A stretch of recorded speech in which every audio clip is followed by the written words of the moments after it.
ಅಗಸನ ಬಳಿ ಒಂದು ಕತ್ತೆ ಇತ್ತು. ಊರ ಹೊರಗಿನ ಹಳ್ಳಕ್ಕೆ ಹೋಗಿ ಬಟ್ಟೆಯ ಮೂಟೆಯನ್ನು ಹೊತ್ತು ತರುವುದೇ ದಿನನಿತ್ಯದ ಅದರ ಕಾಯಕವಾಗಿತ್ತು.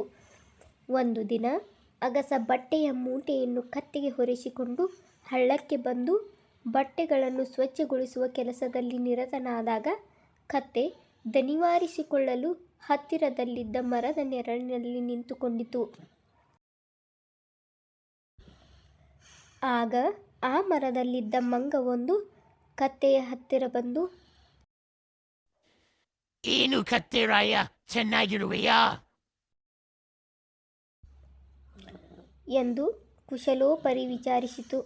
ಆ ಮಾತಿಗೆ ಕತ್ತೆ ಪೆಚ್ಚು ಮೋರೆ ಹಾಕಿಕೊಂಡು, ಎಲ್ಲಿಯ ಸೌಖ್ಯ ಮಂಗಣ್ಣ?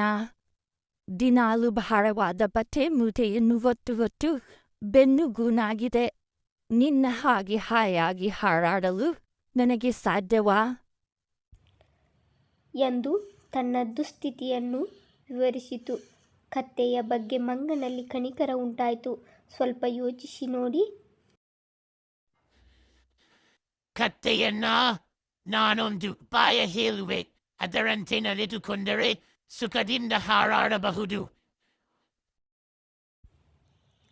ಎಂದಾಗ ಕತ್ತೆ ಸಂತಸದಿಂದ, ಏನಾದರೂ ಉಪಾಯ ಹೇಳು ಮಂಗಣ್ಣ ಎಂದು ಕಣ್ಣೀರಿಳಿಸಿತು. ಏನಿಲ್ಲ, ಅಗಸನು ಬಟ್ಟೆ ಮೂಟೆಯನ್ನು ಬೆನ್ನ ಮೇಲೆ ಹೊರಿಸಲು ಬಂದಾಗ ನೀನು ಕಣ್ಣು ಮುಚ್ಚಿಕೊಂಡು ಅನಾರೋಗ್ಯ ಪೀಡಿತರಂತೆ ವರ್ತಿಸು. ಆಗ ಮೂಟೆಯನ್ನು ನಿಮಗೆ ಹೊರಿಸದ ಹತ್ತಾನೆ ಹೊತ್ಕೊಂಡು ಹೋಗ್ತಾನೆ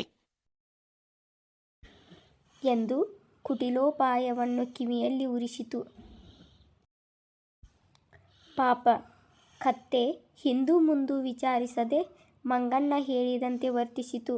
ಅಗಸನಿಗೆ ಇದರಿಂದ ತುಂಬ ಕೋಪ ಬಂದು ದೊಣ್ಣೆಯಿಂದ ಕತ್ತೆಗೆ ಚೆನ್ನಾಗಿ ಬಾರಿಸಿದ. ಮೇಲಿಂದ ಮೇಲೆ ಬಾರಿಸಿದ ಹೊಡೆತಕ್ಕೆ ಹೆದರಿ ಕತ್ತೆ ಮೂಟೆ ಹೊತ್ತುಕೊಂಡು ನಡೆಯಿತು.